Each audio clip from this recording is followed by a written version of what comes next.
জাতির সন্তানরা করেছে, সেই লড়াইয়ের অগ্রদূত হিসাবে ওসমান হাদি, মুগ্ধ, আবু সাইদ এবং ওয়াসিমরা আবার বাংলাদেশকে মনে করিয়ে দিয়েছে। নতুন করে তিতুমিররা আবাবিল হয়ে 24-এ ফিরে এসেছিল, নতুন করে হাবিলদার রজব আলী খাড়া আবাবিল হয়ে ফিরে এসেছিল, নতুন করে শরীয়তুল্লাহরা আবার আবাবিল হয়ে বাংলার মাটিতে ফিরে এসেই জানান দিয়েছিল, আমরা বর্গা দেই নাই, বর্গীরা চলে গেছে। বাংলাদেশি বর্গীদের কাছেও বাংলাদেশের আজাদি আগেও বর্গা দেওয়া হয় নাই, ভবিষ্যতেও বর্গা দেওয়া হবে না।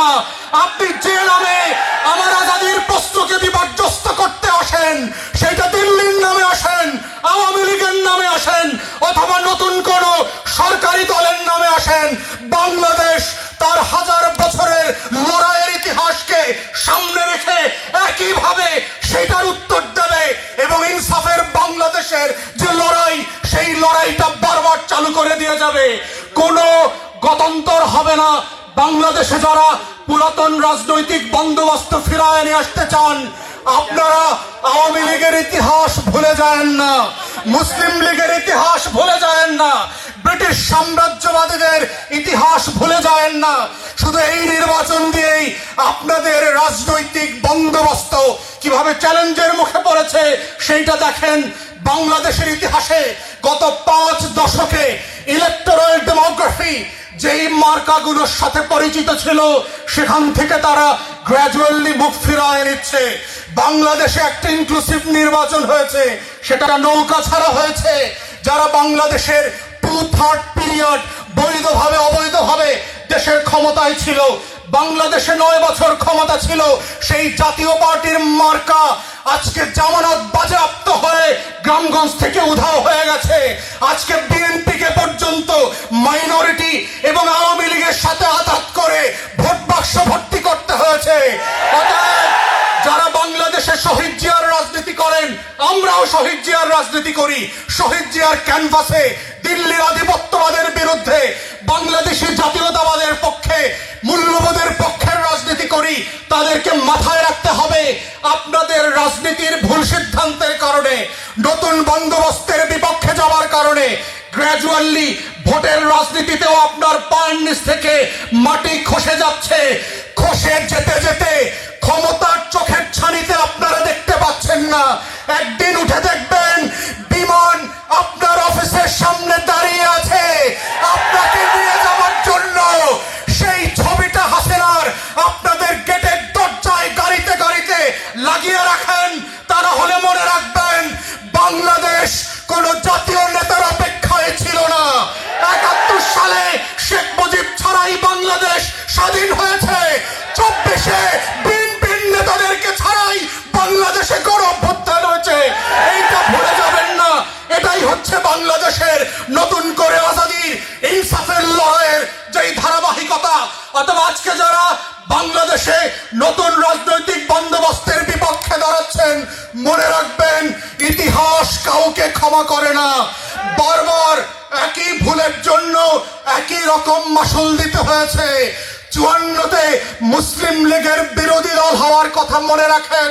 70-এর নির্বাচনে মুসলিম লীগ এই জমিনে যারা পাকিস্তান রাষ্ট্র করেছে, যাদের নেতৃত্বে ঢাকা বিশ্ববিদ্যালয় হয়েছে, যাদের নেতৃত্বে লাহোর প্রস্তাবের ভিত্তিতে বাংলাদেশ এবং পাকিস্তান সহ নতুন মুসলমানদের জমিন প্রযুক্তি হয়েছিল, সেই মুসলিম লীগ 70-এর নির্বাচনে নাই হয়ে গেছে। নিজামী ইসলাম পার্টি 54 সালে প্রধান বিরোধী দল ছিল, সেই পার্টি আজকে নাই হয়ে গেছে। জাতীয় পার্টি নাই হয়ে গেছে। পিজার টুকরার মতো 6 টুকরা 6 বিভাগেও খুঁজে পাওয়া যাবে না, রংপুরেও খুঁজে পাওয়া যাচ্ছে না। অতএব বাংলাদেশের রাজনীতির ইতিহাস খুব পরিষ্কার। যারা গদ্দারি করবে, যারা মির্জাফরি করবে, যারা নতুন করে এখানে বেঈমানির রাজনীতি করবে, মাটির ভাষা বুঝবে না, পানির ভাষা বুঝবে না, জনগণের মনস্তত্ত্ব বুঝবে না, পরিবর্তিত হয়ে যাওয়া বন্দোবস্তের পক্ষে দাঁড়াবে না, তাদের অবস্থাও ইতিহাসের পরম্পরায় একই জায়গাতে গিয়ে পৌঁছবে। তাই আজকে 2026 সালে It's a wake up call not only for the ruling party but for the nation as well. যে আপনারা আগামী দিনে যেই বাংলাদেশটাকে আমরা দেখতে চাই সেই বাংলাদেশ গড়তে আপনারা আসলে কি ভূমিকা রাখছেন, সেই বাংলাদেশের জন্য লড়াইয়ের আপনি কোন পক্ষে আছেন? আপনি কি আজাদির পক্ষে আছেন না গোলামীর পক্ষে আছেন? আপনি কি আপোষ করছেন না রাজপথে বাংলাদেশিদের পক্ষে দাঁড়ানোর সিদ্ধান্ত নিচ্ছেন? আপনি কি সংগ্রাম বেছে নিয়েছেন নাকি দাসত্বকে বেছে নিয়ে আপনার আজাদি বিক্রি করে দিয়ে বাংলাদেশে আসছেন? এইটা জনগণকে প্রশ্ন উত্তর দিতে হবে। বাংলাদেশ এই উত্তর ছাড়া আমাদের তরুণরা ঘরে ফিরে যাবে না।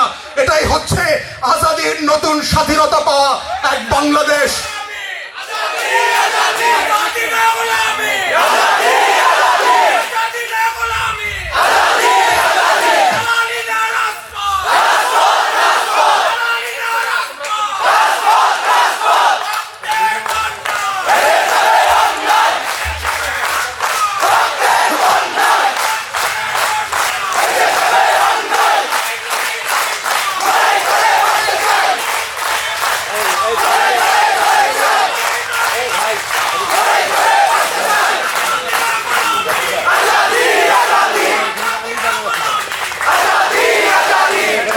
তাহলে আমরা খুব পরিষ্কার করে আমাদের আকাঙ্ক্ষার কথা স্বাধীনতার ঘোষণাপত্রে আমাদের যারা মুক্তির লড়াইতে নেতৃত্ব দিয়েছেন তারা খুব পরিষ্কার করে বলেছিলেন যে আমরা একটা রিপাবলিক চাই। আমরা যেই রাষ্ট্র প্রকল্পে 47 সালে ঢুকেছিলাম সেই রাষ্ট্র আমার যা যা দেবার কথা ছিল সেগুলো আমাকে দেয় নাই। আপনারা যদি আমাদের ঘোষণাপত্র পড়েন দেখবেন এখানে 3টা অংশ আছে।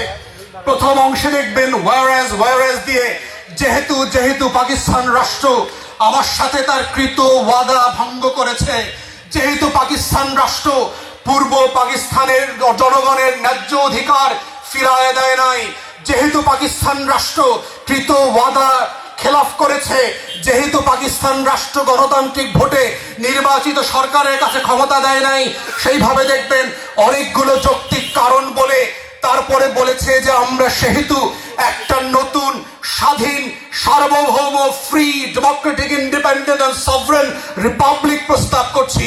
এখন প্রশ্ন হচ্ছে সেই রিপাবলিকটা আসলে কি ছিল? কাদের রাষ্ট্র গড়বার জন্য এই লড়াই ছিল? আমার মুক্তির লড়াই তো শুধু এই বছর তৈরি হয় নাই।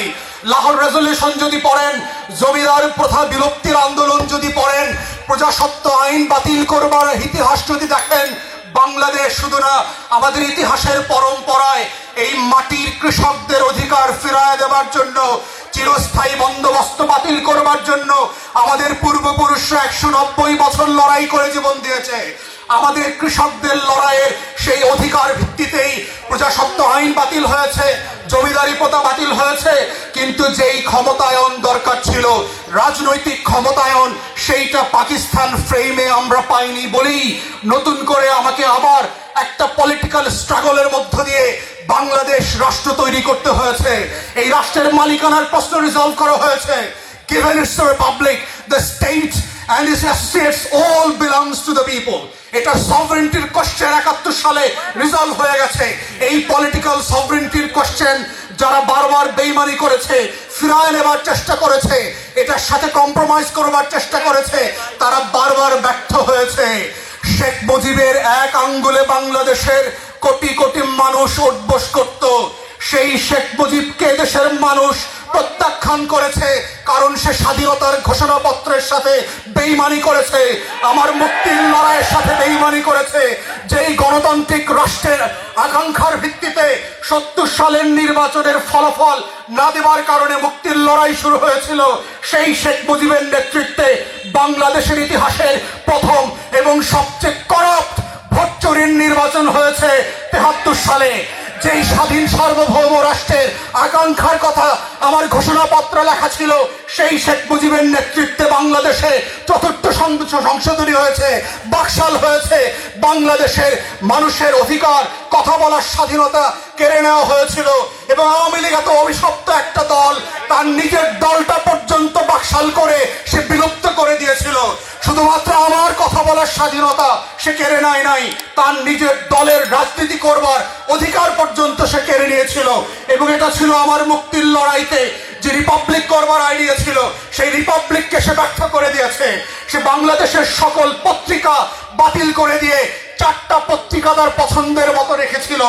এবং এইভাবে করে সেকুলারিজমের নামে, ইংল্যান্ডে আমরা সেকুলারিজম দেখে আসছি, সেকুলারিজমের ভিতরে বাস করে কিভাবে মুসলমানরা ন্যায্য অধিকার নিয়ে থাকে, এটার এক্সাম্পল পৃথিবীর বহু দেশে আমরা দেখেছি। কিন্তু এমন সেকুলারিজম শেখ মুজিব এবং আওয়ামী লীগাররা বাংলাদেশে আমদানি করেছিল।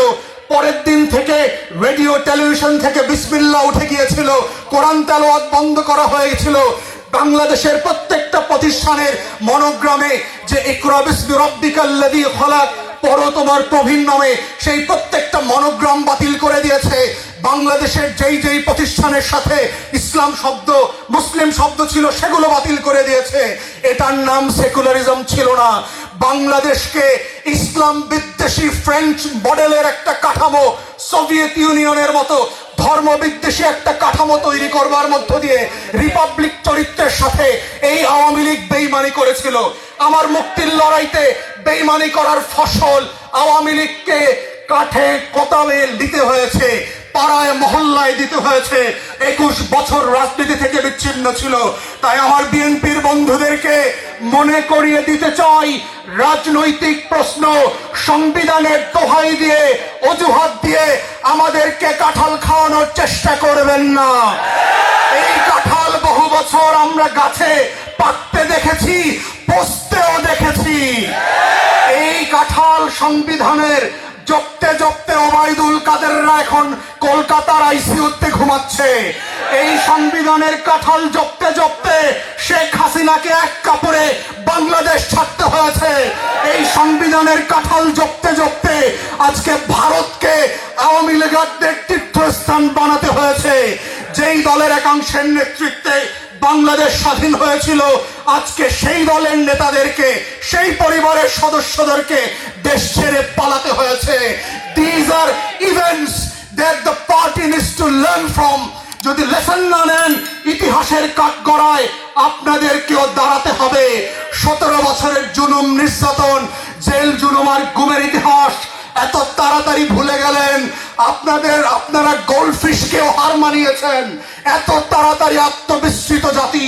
আওয়ামী লীগেরও এটা ভুলতে 17 বছর সময় লেগেছিল, আপনারা 17 দিনও সময় নেন নাই। অতএব আমার রাজনৈতিক বন্ধুদেরকে বলছি, আপনাদের জন্য আমরাও লড়াই করেছি, সংগ্রাম করেছি। শহীদ জিয়ার ক্যানভাসের রাজনীতি আমরাও করছি। কিন্তু আপনাদের আচরণের মধ্যে, আপনাদের বিএনপির এই 26 সালের আয়নায় আমরা বেগম জিয়াকে খুঁজে পাচ্ছি না। আপনাদের এই সংসদের বিএনপি সংবিধান বিশেষজ্ঞদের আয়নায় আমরা শহীদ জিয়াউর রহমানকে খুঁজে পাচ্ছি না। এই বিএনপি কোত্থেকে এসছে? এই বিএনপি তো এই মাটির বিএনপি না। যারা বাংলাদেশ পন্থী রাজনীতি করেছে, আমরা তো সেই বিএনপিকে খুঁজে ফিরে পেতে চাই। যারা ফ্যাসিবাদ বিরোধী আন্দোলন করেছে, আমরা সেই বিএনপিকে খুঁজে পেতে চাই। যেই দলের 60 লক্ষ নেতা কর্মী 1,33,000 মামলায় আসামি হয়ে পলাতক ফেরারি জীবনযাপন করেছে, আমরা সেই তৃণমূলের বিএনপিকে পেতে চাই। যেই দলের হাজার হাজার নেতা কর্মী ইলিয়াস আলীর মতো ধলেশ্বরীতে হারিয়ে গেছে, আমরা সেই বিএনপিকে খুঁজে পেতে চাই। যেই বিএনপির হাজার হাজার নেতা কর্মী বাংলাদেশের জন্য দিল্লির আধিপত্যবাদের বিরুদ্ধে লড়াই করতে গিয়ে ধান খেতে, পাট খেতে ঘুমিয়েছে, আমরা সেই বিএনপিকে খুঁজে পেতে চাই। যেই বিএনপি আওয়ামী লীগ হয়ে যাবে না, যেই বিএনপি দিল্লির আধিপত্যবাদ মেনে নেবে না। তাই আমার তরুণ বন্ধুদেরকে বলতে চাই, লাল কার্ডটা কাকে দেখাতে হবে সেইটা বোঝার বুদ্ধি আপনাদের হয় নাই। আপনার দল যারা বিক্রি করে দিচ্ছে সংবিধানের নামে, সংসদের সামনে গিয়ে ওদেরকে লাল কার্ড দেখান। যদি আপনার বুদ্ধি থেকে থাকে আর বুদ্ধি প্রতিবন্ধী হলে বলেন, রাকসুর ফান্ডিং এ আপনাদের সবাইকে পাবনায় চিকিৎসার ব্যবস্থা করা হবে। অতএব প্রিয় উপস্থিতি, আমাদের বক্তব্য খুব পরিষ্কার। কোন দলের বিরুদ্ধে আমরা রাজনীতি করতে আসি নাই। জুলাই সনদ কোন দলকে সামনে নিয়ে হয় নাই। জুলাই সনদ হয়েছে বাংলাদেশের ইতিহাসকে সামনে রেখে। জুলাই সনদ হয়েছে বাংলাদেশে ফ্যাসিবাদ বিরোধী আন্দোলনকে সামনে রেখে। জুলাই সনদ হয়েছে গত 20 বছরের গণতন্ত্রের পক্ষে শক্তির লড়াই সংগ্রামকে সামনে রেখে। তাই আসুন, যেই প্ল্যাটফর্মে যেই ক্যানভাসে রাজনীতি করেন না কেন, আসেন সবাই মিলে বাংলাদেশের পক্ষে রাজনীতি করি, আজাদির পক্ষে রাজনীতি করি, ইনসাফের পক্ষে রাজনীতি করি, বাংলাদেশের জাতীয় স্বার্থের পক্ষে রাজনীতি করি, দিল্লির আধিপত্যবাদের বিরুদ্ধে রাজনীতি করব। যদি করতে ব্যর্থ হন তাহলে নতুন করে আবার ইনকিলাব, হাদির কণ্ঠে থেকে লাখো হাদিতে পরিণত হয়ে আবাবিলের মতো রাষ্ট্র চাকসু ডাকসুর মতো করে সারা বাংলাদেশ চলে যাবে। আপনাদেরকে সেদিন খুঁজে পাওয়া যাবে না। আসেন, সেই রাত থেকে বাঁচার জন্য নতুন করে বাংলাদেশ পন্থী রাজনীতি করি, বাংলাদেশের জনগণের জন্য করি, আমার লাল সবুজের পতাকার জন্য করি। সেই লড়াইতে আমার তরুণদেরকে থাকবার এবং লড়াই করবার আহ্বান জানিয়ে আমার বক্তব্য এখানে শেষ করছি। সবাইকে অসংখ্য ধন্যবাদ। আসসালামু আলাইকুম।